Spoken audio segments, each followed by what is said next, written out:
What up, y'all? Welcome back to Pics, It Didn't Happen. I am Fats King. I am joined, as always, by my homie and my brother, the Yeti. Say what's up. 1, 2, 3. What up, y'all? I wish you could put it. Oh my god! But you're recording that, right? Yeah. Let's do this. There's two. I made this better. I owe you one more. I promise. 3. That's 2. I got them out of the chamber quick. So, without further ado, we have an extra special guest this week, and in a short period of time of knowing you, become a very, very, very, very good friend of mine. We have the man, the madness behind Gravity Bleed Studios, Brandon Philbrick. Ah! What's up, motherfuckers? Happy Halloween. Fuck yeah. That's how we start this shit. That was way better than mine. I mean, that was way better than mine. I can't top that kind of energy. I can't even match it. I think you're still sleeping, though. I don't know. Maybe. So before we actually start this here little interview here, I just want to let you know the challenge is still on the table. Whenever you want this heat, come find me in the pit, son. Yeah, he's still being ridiculous. When I fucking heal from the first time, I will be coming for that ass. I've been telling people that between you and Pretzel, I put down 2 mask makers. And then someone said, protect Tom Martino. Yeah. He stays in the back, though, or behind the stage, right? Yeah. He's working it. He's working the old special effects back there. So I just need to be more defensive. I'll be aware. I can honestly say there is no way to prepare for what happens in the mosh pit, especially if I'm involved. Yeah, no, just too dangerous. Dude, no shit. 30 days I couldn't fucking lay on my right side because some shit popped. It's funny. At Night of the Zooligans a 2 weekends ago, there was SON asked for a wall of death. There wasn't much of a mosh scene. There really wasn't. People weren't really that into it. But when SON parted the whole crowd, I don't think they realized what was happening. And then he was like, everybody run at each other. What? Everybody run at each other. And the guy across from me, dude, the mushrooms were hitting me just right. So I was looking at him. I was telling him how much he was going to die and shit. It was real fun. I'm going to be honest. And how many people did you kill? Nobody really, but actually when Fams was on stage, it was one of those hit everybody who's moving kind of things. Right on. Same with Zool. There wasn't much of a mosh pit, but the people that wanted to participate were going pretty fucking hard. Yeah, and that was my first time seeing Sky Swamp Orange live. So I couldn't help myself, Oh, we love up in the studio or the fucking vendor booth all day. And then coming out there and just fucking experiencing that live for the first time, not really having any fucking clue, how heavy that shit was going to get. So I lost my mind a little bit. And I tried to go fucking toe-to-toe with Fats, with my feet on the ground. And that was a big mistake. I popped some ribs. I stepped back. And, I got a fucking signature from Fats King himself on a couple popped ribs. You weren't I stepped on somebody once, but that's another story. So the reason why we have you here, I mean, before we actually talk about the genius shit that you be spitting out of your studio, how did you even get started? Like, what made you a juggalo? Like, how did you find underground music? How did you find this scene that you would begin to start clothing the faces of? Yeah, it's all because of Gangsta Rap. Gangsta Rap made me do it, Hey, there we go. Bone Thugs and Harmony. So those were the first 2 things I was really fanatic about as a kid. And even way back, like fucking 4th grade, Too Short, Life is Too Short, bumping cuss words and shit. And just falling in love with it. Um, in my small town I come from is 3,300 people or less. So that's where I grew up.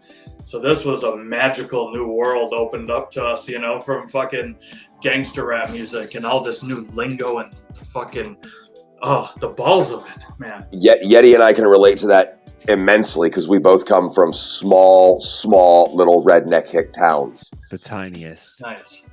But we won the 1954 state championship in basketball, so suck that. Yeah. Oh God! And the movie with Gene Hackman got made. That's true. It did. It was a good movie. I don't recommend going to that school or like the town, but decent movie. Or that area in general. Yeah, but like I completely understand what you're saying. How you were like, I've never heard anything like this before in my fucking life. What is this?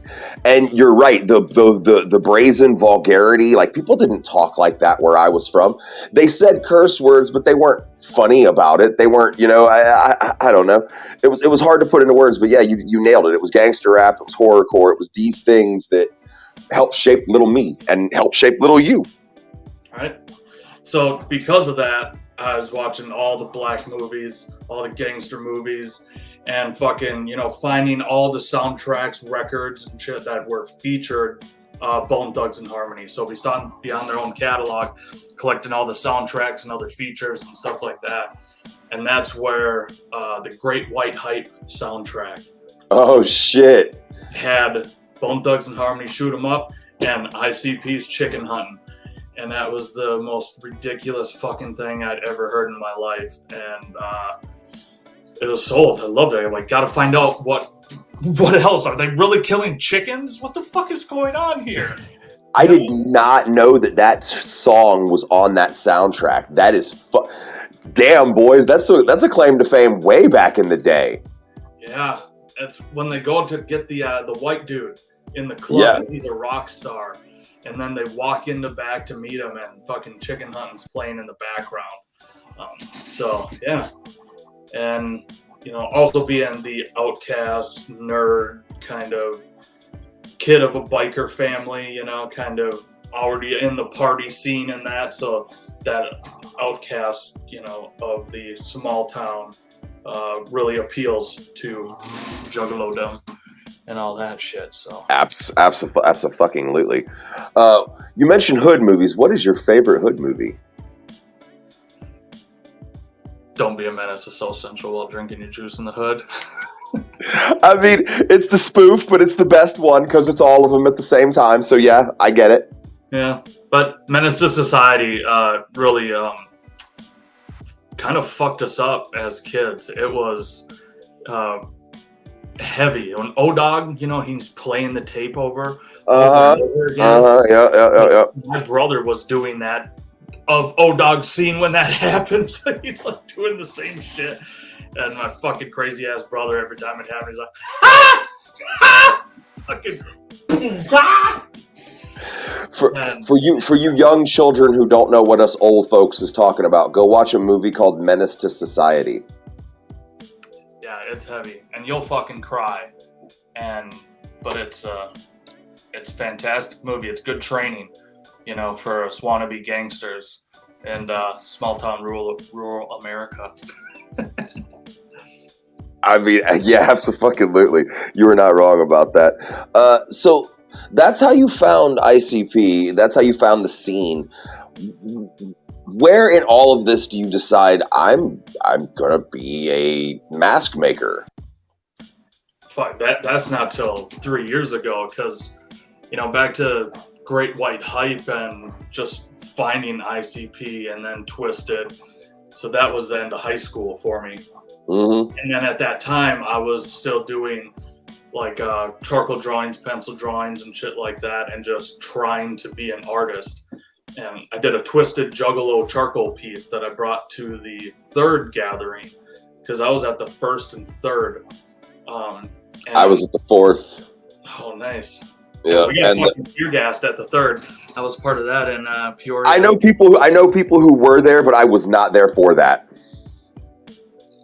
Yeah, so, you know, and at that time, like, the dream, I guess, would have, you know, trying to be a rapper or something in that scene. But it just, it wasn't kind of happening. I didn't know what the hell I was doing. And then having a kid, dropping out of college, I was fucking turkey farmer and a garbage man and all this shit before going back to college, trying to do something with art, which turned into graphic design and then all this other shit. And that kind of took over my life for a long time. Was still doing, just the ink drawings and never really putting my art out there. But still wanting to do it, from fucking since I was 10 till 40 now. And it wasn't until these last 3 years, no shit, right before the pandemic, and I was quitting my job and gonna try to do art full time. And how hard of a conversation is that to have with your significant other? Because you said you have a kid, that means you're married or at least have someone else in your life. How do you look at them and say, I think I want to stop working legitimately and throw in all on myself? I think you see it coming and it starts to naturally happen, because I was just losing my fucking mind at doing all this corporate shit and marketing and advertising that it turned into, and just I cannot see you in a cubicle. Out of me. Yeah, and it was less and less creation, even less and less design. And like I said, it was no shit, like it was sucking my fucking soul out. And I needed to try this because I was good at doing this other job, for 60 hours a week that I didn't love. And I was only doing art 3-4 hours a week. What if I flipped that around? And I needed to see what that would be like for myself and if I could pull that off. And I had already had a kind of failed go at it 3 years before that as well. And that was right when I met Lydia. So it was, a couple different tries. And this one was going to be the fucking all in, balls to the walls run. But when the pandemic happened, I couldn't hit the studio up. I was going to do clay pottery sculpting, like fired stoneware shit, But that's pretty fucking dope. So I was doing a lot of stuff like this, but they were all one-offs. And it was the pandemic that's forced me into thinking, how can I still sculpt but reproduce it? And I was already in love with AXE. I'd gone to Astronomicon the year before by myself, just trying to capture some magic from my future, thinking like there's a piece of my destiny here. I need to go see what it is. And that was gonna shoot the Parish video for AXE and be in that and shit. We were in that. Well, I was in that. Paulie pussied out. Yeah, call it that. Oh no. That's exactly what it was. Okay. Yeah, that was such a fucking fantastic experience, and I spent a lot of time looking at the mask and in the mask shop. I was dressed up as an early iteration of Bango Skanks with the white and bloody suit and shit, and came back and figured like this is it. I draw faces. I'm always focused on the monster faces. It's the kind of thing that's always been the fringe of all my other art. Why not focus it on this? And sculpting, I really loved sculpting. I think I was better at that than drawing and shit. So the mask making was perfect balance of something to stay alive, learn a new skill, still sculpt and try to do the independent artist thing, and tie it in with horror as well, because that was a piece. And not just horror like all the other horror artists out there, but the horrorcore scene, mixing both. It's the music and the movies for me. I just love the dark, twisted nature of it all. And I'm like naturally better at that shit than trying to do like pretty things or draw flowers or anything like that, Yeah, but you make what your mind wants you to make. Like you just said it yourself. You couldn't draw. Like I'm sure you could sit down and draw a pretty happy field of flowers, but there would be no life to it. There would be no feeling to it because you would have put nothing of yourself into it. Yeah, it's tough. One of my past girlfriends, that was kind of a uppity kind of broad, or high class, and I would try to impress and make girly looking art for her in her place, and I couldn't fucking do it. It was terrible. I just smear like some white and pinks and purples together and be like, hey, what do you think? So, the characters, and I'm going to be honest, I only know of a few that you've actually created, but the biggest one is Bango. I know that name from the Dark Tower series, but what is your character for Bango Skank? I missed your Astronomicon presentation, and now that I know who and what you are, I kind of wished I would have skipped the VIP party and went to where you were at. Yeah, it does come from the Dark Tower for me as well, because I'm great Stephen fucking King book series. fanatic, and yeah, fucking love those series. They kind of took me over. And with that, there's the Bango Skank graffiti, but it's never explained. Ever. And then I found it was referenced in a Peter Straub book, and I found that book, and it was the same thing. It was just a graffiti. He didn't explain it either. So I thought, like, what could I do with this character? And that from the Dark Tower, and time like 2006 or some shit. When I was reading through those and trying to craft a character on Halloween, that was Bango Skank. So my first one was a mannequin mask I cut off and a clown smile. And then I'd start repainting old man masks and stuff, but with a red and white clown. Always the red and white clown stuff. And then after I got divorced, I used the white suit that I got married in to cover in blood, to use that as my costume. Oh, fuck yeah. And, just loving the red and white, the pure red and white contrast. That shit just, really gets my dick hard. Artistically speaking, if you will. But, and so yeah, at Astronomicon that time, I was wearing one of those Spirit Halloween masks, and that was one of the first ones that I had repainted. And I talked about this from the beginning. What's funny, people will send me that mask and be like, "Hey, fucking Spirit Halloween stole your Bango Skank mask, dude." And I'm like, "No, they didn't. I kind of fucking stole it. You stole it from them. You infringed on the infringement." Yeah. So, and I got a picture with Art the Clown that year in that costume, but that was the first time it all really came together for me with trying to, create that look. And I liked that look and that character, and had been talking to people at Astro, like if I had a booth and was to sell there, should I be dressed up and that kind of shit. And so yeah, when it came back and the fucking world shut down, I wanted to take that character, but really make it my own, and just keep that kind of same generic look, but take it to the next level. Make it, add some more details, apply it more to my face, how it fit me a bit better. Simplify that color scheme, and be able to create those canvases without having to ruin, the mask that I love. And that was kind of the magical thing that clicked with me from Tom and the Forever Faces, is that you can you reproduce your own canvas, every time, this 3-dimensional canvas.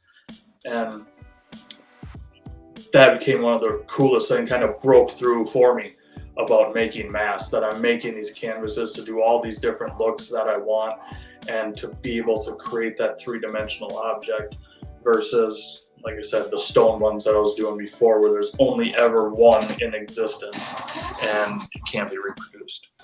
No, but that's really cool though, that you've seen this, and you came home, like you said, you came home from the pandemic, and like, just like I've been saying, like a lot of rappers, there was a situation where it was either get better or stop doing this altogether, and you took that route. You got fucking better. It's so crazy how COVID is such a seminal memory. It's gonna be this thing where everybody's gonna talk about a lot of the creativity that came out of it because everybody was just stuck home. Yep. And I tried drinking it away at first. The first 2 weeks when it hit that Friday the 13th, and then everything shut down. It was just going to be 2 weeks, and that Friday the 13th was the last day of my corporate job as well, and it was going to be onward and upward from there. But then when that shit hit, I'm like, well, something's got to change. Like, just fucking take a 2-week vacation. Just get blasted playing Nintendo every day and shit. And I was painting Jason masks, the plastic ones, with pens at that time as well, and had a bunch of those laying around. So it was that's what led to Forever Face the 13th. Yeah, I was gonna ask. That's like directly where I was gonna get to, because during the pandemic was where I finally was the first time I'd ever heard not your name, just your studio mentioned. Because the first fucking 13. How did that come about? Yeah, you were about to tell me until I interrupted you. Fuck. No, man. Let me ask my question so you can finish your story all day. Yeah, that was the second one. So the first Bango, my first attempt at making a mask, trying to, take this look that I had to the next level. And then with the Forever Face the 13th, I painted a couple of those up. And I think like Luke the Goon bought one, maybe shared it. That got some people's attention. Oh, Luke. We love that fat bald fuck. Yep. And then Bill reached out to me, or the Ala Zuli Lou page did, and said like, hey man, how much to do 50 of these? And I shit my fucking pants. I'm like, I don't know. And I'd only made like 5 masks in my life at this time. And with those plastic ones, trying to order them, from Wish or some shit, and wait 60 days for them to be shipped over here, and half of them broken and fucked up. And it's like, I don't think that's feasible. I think I'd fuck this gig up. And like, I wonder, so I made this Bango mask. Like, I wonder if I could make a latex Jason style mask and mix it with the 2.0 Forever Face.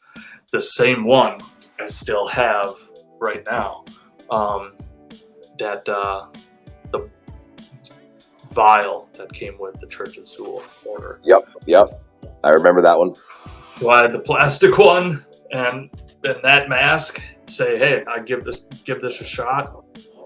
Still practicing, it's a good idea to try to pull off a mask. My second sculpt that I was second mold, all that shit, and it fucking worked. And I sent it to Bill. I sent some pictures, and I was like, "What do you think about this?" Because I think the plastic ones would be a mistake, but I did these latex ones. If they're thick enough, they'll harden up. They'll still be able to hold the shape.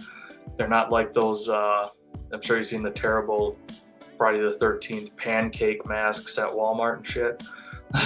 Fucking. So that's what I was worried about, trying to pull a latex one off. But he dug it and figured out the process of, trying to reproduce, and big fucking difference making 25 or 50 masks versus 5 when I had only made like 7 in my life at that time. And then, yeah, it just, people dug it. Fucking Zooligans are the best. And I was pouring my heart into that, and it just kept happening. And that's what really kept my independent artists, that I was able to survive and still be independent, is because of that whole scenario. AXE and the Zooligans and the continued jobs of those versions that kept coming out. So yeah, because it's no bullshit. Every time y'all have a drop, they sell out, and I mean the fuck out. They're gone. It's if you're not like, if you don't have this man giving you a little inside information, you're not going to get one. Except the last ones from camp. I think those have still been like the actual Friday the 13th styled ones. Here's the real deal. It's more of an issue of everyone's broke right now. All I see right now is people trying to sell things and nobody buying it because nobody has any money, because shit's not going great for anybody. But that's a bad story. We're not talking about that. With the 13s, there's so many variants and so many different things and different bits of detail and shit you've added to each one that's different than the other one that someone has. Nobody has the same one. You know what I mean? And I think that's really, really cool and a great way to guarantee that these things stay moving. Right. Yeah, and well, luckily enough, I had no idea about how to make masters and clone them.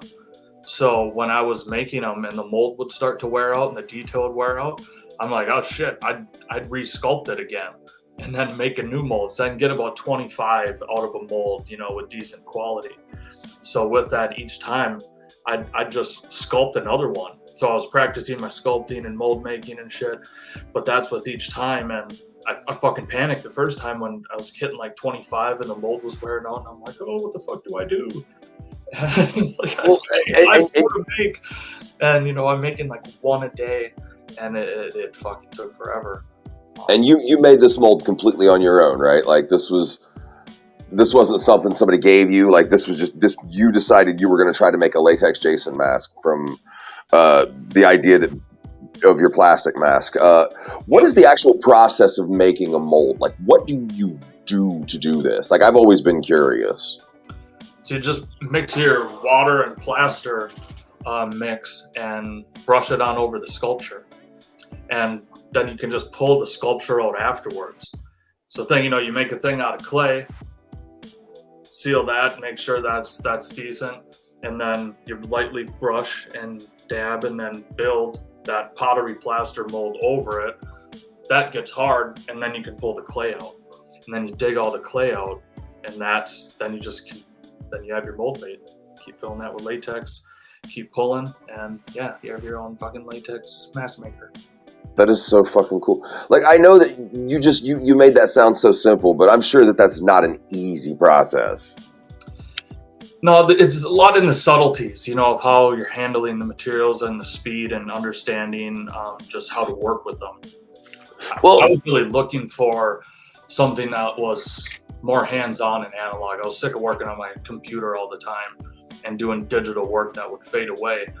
And this at its core is, you know, a simple process out of clay, you know, basically dirt from the earth, rubber from a tree, and fucking plaster, you know, fucking from rocks. And with those things and some water and some other shit, you know, that's basically the materials needed for mask making. And then you go so far as to tell a whole ass fucking story with these things you just said you used. Another character that you have that I'm a huge fan of is the Bloody Johnny. And with this one, you found a way to incorporate metal piercings and shit. It's just like, with each time you do something new, your craft has just become that much sharper. Oh, thanks, man.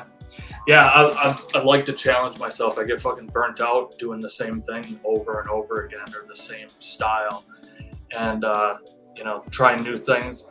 I have a few fucking challenges myself out here, like starting to do hair a little bit. Finally, start gluing on some hair and figuring that out. I have a double-faced mask here. I'm starting to do things with different straps and with leather and more grommets and stuff like that. So I got to hold a Ron Sambiel mask again and study that for about a week recently. And that guy's work fucking blows my mind and makes me feel like a chump. So trying to learn from that and push my craft as well. And to not get stale, you know, it's important. Yeah. I mean, and the last thing we'll touch on before we move on after mask making, this is something you're doing that I think is really, really, really cool. You're adding horns to people's masks for not very much, and it's a situation where, and I know that sounds stupid, but it's a situation where you're keeping people from having to pay $300 for a fucking mask because of a markup that LLE sees no portion of. It's just the seller's market. And I think you and I think a lot of the other mask makers are doing this because P's on that kick as well, so that people don't have to feel like they have to shell out all this fucking money to get a goddamn mask with horns on it. And the fact that you now have a spot on your store where you can just basically customize from beginning to end what you want your face to look, your Bango to look like.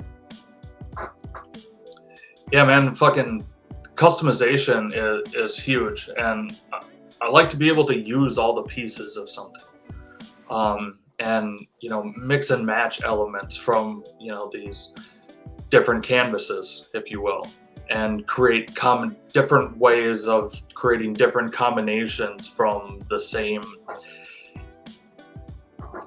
stew of body parts, if you will, right? Yeah. Monsters from different body parts, and seeing what you can do with it. And I think that kind of started too, at least with adding the horns, just from a request from somebody. It's like, well, I just chop fucking holes in this and stick horns through, and it would look like they bursted through. Like, fuck yeah, It looks like they belong. I'm not going to go get La Magra, but I love what you made for me, and I'll be debuting that soon. But it go like you said, the customization. It lets somebody have something that is their own, and that's what makes us love this shit even more. How far do you think you can take this? First of all, would you ever consider tweeting Stephen King about how you filled in his Bango Skank character and see how he felt about it? And second of all, would you ever try to pursue something outside of mask making for the public more? Would you ever consider working on movies or anything like this? That fuck am I? Yeah, I think I fucking did try to reach out to Stephen King back in the day with the story and my creation. That would be super cool to get involved in, that conversation, really claim and trademark that name and that character, but then as for mask making, it's not just mask making for me, and that's what I'm trying to combine all my skills of art and design and photography and the mask making and storytelling, where it's more world building and creating these different characters, and also just pushing myself further and further. I don't think movies and shit like that necessarily, but I just want to continue to make my craft better and better, to get to be able to create that movie quality work. To create those lifelike reproductions and shit like that. Because when it comes to a skill-based thing like this, there really isn't an end. And that's why I fucked up in my design career as well. Trying to be like, oh, I'm a graphic designer, and then it's web design, and then it's marketing and all these things, and then I'm not creating anymore, the visuals that I want to create. Because I need fucking visual things. And trying to chase that, there's no limit to how good of a designer you can be, or artist, or mask maker. It doesn't have to change professions. I want to get better and do a lot more deluxe shit and detailed work. And I don't really think there's an end to that. And creating these characters as, graphic novels or something like that someday is another dream that would be fucking fantastic. Especially a Bloody Johnny murdering everybody, as a little boy and such. Those kinds of things. You're well on your way to being able to achieve all of this. And aside from working with Ala Zulalu for mask making for the underground, you've also made masks for SON. You've made masks for our friend the Pig God Dean. It's kind of getting to the point where you're one of those names where it's right at the top of the list. There's kind of three of you, and you were all three up there as the kings of it. Yeah, well, thanks, man. Thanks for putting me up there with that. I mean, I didn't. Everyone has. Yeah, and if you have an acronym for your name, then yeah. Definitely. Pro acronyms over here, son. I did a short run handful of exclusive masks for Jonathan Hellhouse of Old Horror as well. Ooh. It was for a side project, and I've never seen it come to life. I have one of my own that he knows about, but it's a very kind of just no features, kind of white with horn type deal. So that's been one kind of chilling in the vault. But yeah, Dean, SON, AXE, maybe ICP. No, I'm just kidding. Someday, you never know.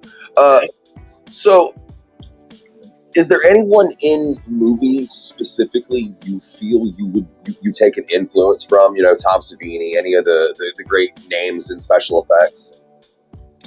Oh yeah, fucking Savini, of course. I was following Rick Baker. I'd love to get my hands on his book someday. But more just the love of the classic 80s horror of a lot of the Stephen King films. Creepshow, especially, Tales from the Crypt. Chucky, Puppet Master, The Little Monsters, the horror comedy shit. That's where most of my influence comes from. I like to keep it fun. And, if you're just a guy killing people, like a normal looking fucking guy, like that's boring as shit. I want a monster or some fucking creature, some deformed retard, Give me a backstory, fucker. Right. Just a fucking guy with your normal face. Get the fuck out of here. So the practical effects in that is what I enjoy. I love that we're seeing a return to the practical effects in film, because if it's too CGI, it looks too clean. It looks too real. And it's not as good. And I know that sounds like it wouldn't make any sense, but ask anybody. All you hear on the internet is, "Oh man, that looks fake." You know what I'm saying? That's what nobody wants. Nobody wants to lose that suspension of disbelief while they're watching a movie. Right. And Psycho Goreman is a great example of a return to that. If you don't know Psycho Goreman, you're fucking up. Check it out. It's just fantastic. It sounds like I need to be introduced. I'll ask you for a link when we get off of here.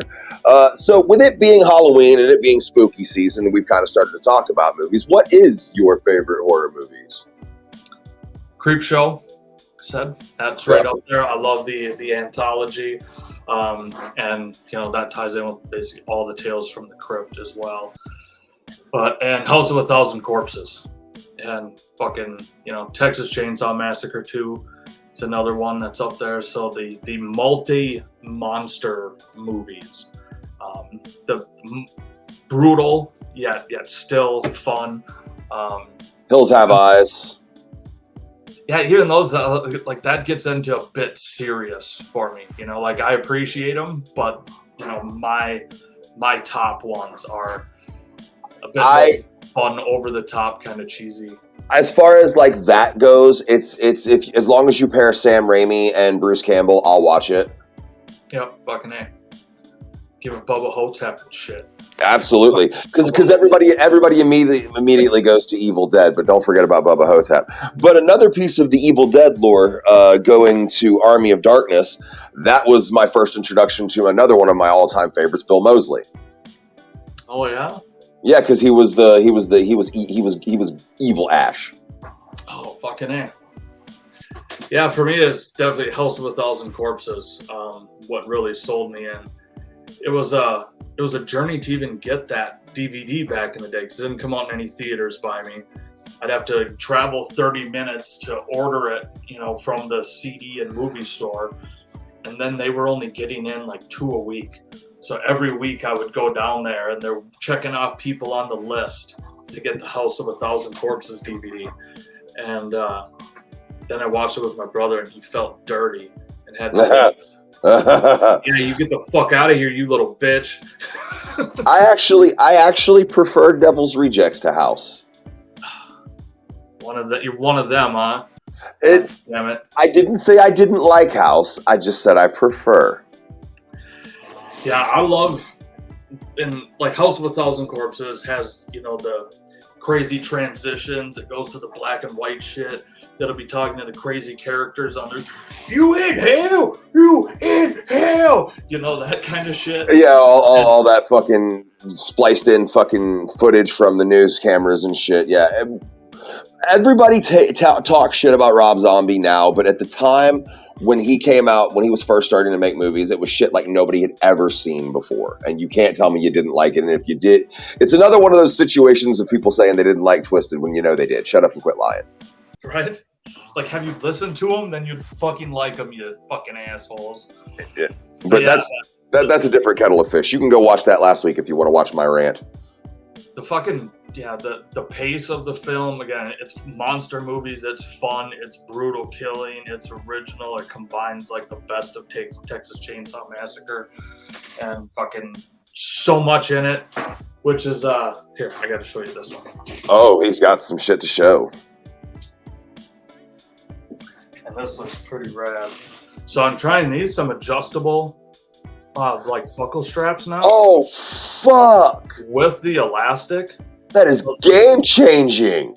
Yeah, it's fucking comfortable as shit, dude. And so easy and quick to put on and off.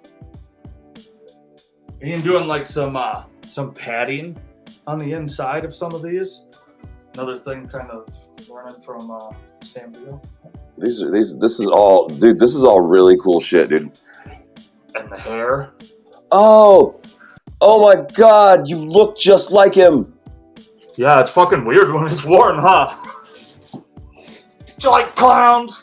Don't you think we're fucking funny? Dude, you were just changing the game every time you do something. Everybody immediately starts trying to get a piece of what you've done after you drop it. Sorry, just what happens. I hope so. Yeah, this one's tough. I've wanted these. I keep selling all my Bloody Johnnies. The hair's a little messy, but I'm trying. The idea of the double strap, did you take that from seeing Joe Black have one, or did he get it from you? No, he had it. I was forced into doing a double strap with what would end up to be my third fucking mask when I did this Deadlight one. Yeah. If you've seen that guy. But it went too long down on the face. So I did kind of an X strap thing there. And with some of them, I like to be able to talk and have it stay on my face. So it just kind of seemed natural to give that a shot. I'm also a fan of being able to drink and smoke through my mask. So anybody who adds mouth holes, that's a very smart thing to do. Yeah, fucking A. That's why I've tried some of these, like the Myers mask, just because I always wanted a Myers mask.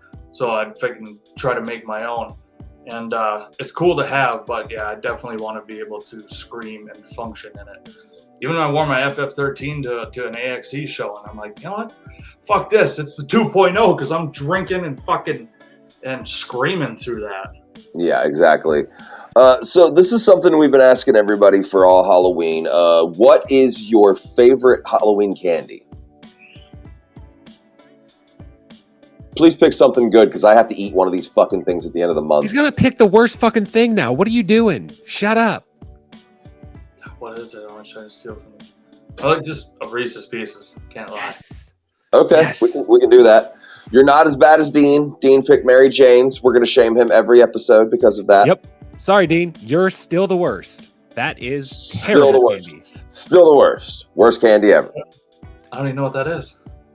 Those orange and black fucking peanut butter taffy things. Uh, You shut up back there.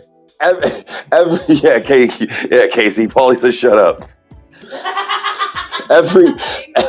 Every fucking body I tell that's what he picks, they say the same thing. Ugh. It's just instant.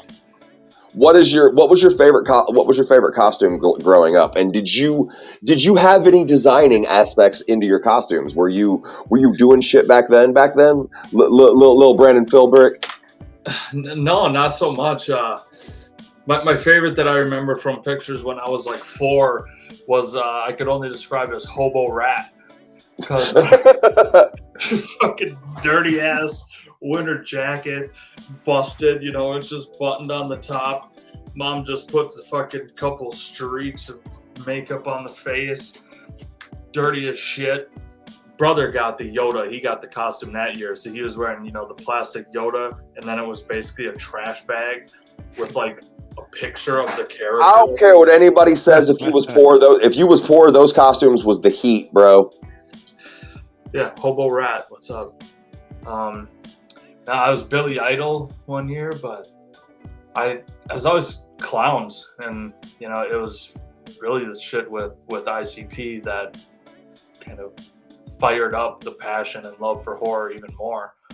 And then House of Crazies in and Twisted, of course, like trying to find all the samples that they have in their songs. Yeah. That was a fun game back then. What movie is that from? Yep. And All of them. finding those and buying out the old VHSs from when the video store was closing down and shit. Yeah. I don't know, man. It's so cool to see how you've taken such a love for this music that we all love, and just you've turned it into something so much bigger than just this music. Like you've made it a tangible thing that you can touch, and it's really, really, really fucking beautiful. And my favorite thing to see is somebody finding their piece of this scene, and you put your stamp on it. Nobody's ever going to be able to not talk about you because you've done something that's going to stand out. Well, thanks, man. Yeah, it's definitely passionate about it, and has to come from there.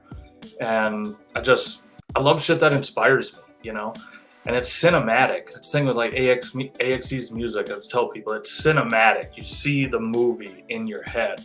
You're going into this other world.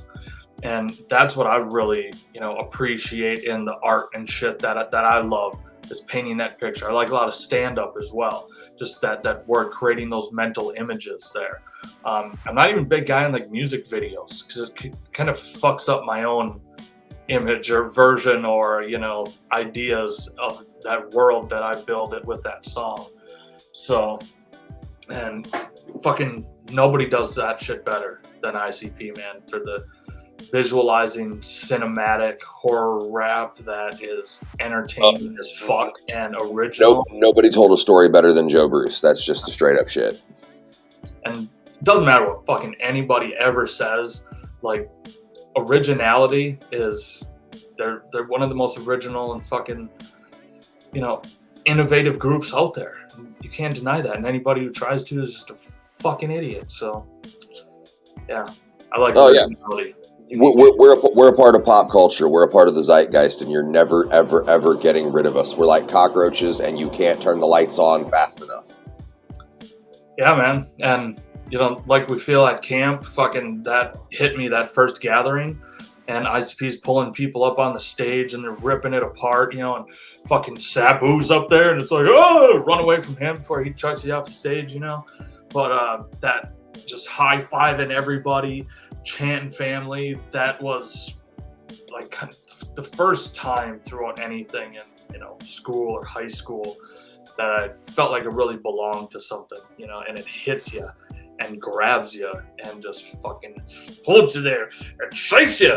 Says, "Bitch, this is the shit." Pay attention. Something's good. This episode, but you're good. I'm usually the one that's all loud and shit, but I'm quite subdued. So I'm glad someone else could take the role.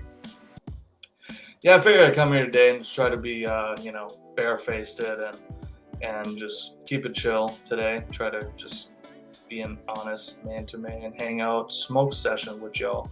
I mean, that has always been what our goal for this show has been, and like I feel like this has been a success. If you could, this is a new one I've been rehearsing. I'll see if it works with you. Leave them with a quote. I don't think it worked. No, I haven't. He's thinking. I have many. I'm looking for. I'm expecting silence at first when this one when I work with this one. Just beyond human range, a drop of hell, a touch of strange. Fuck yeah! Like That's from the Dark Tower. Yeah, that's such a. I wish those movies would have been so much better because it would have inspired so much more interest in the book. Right.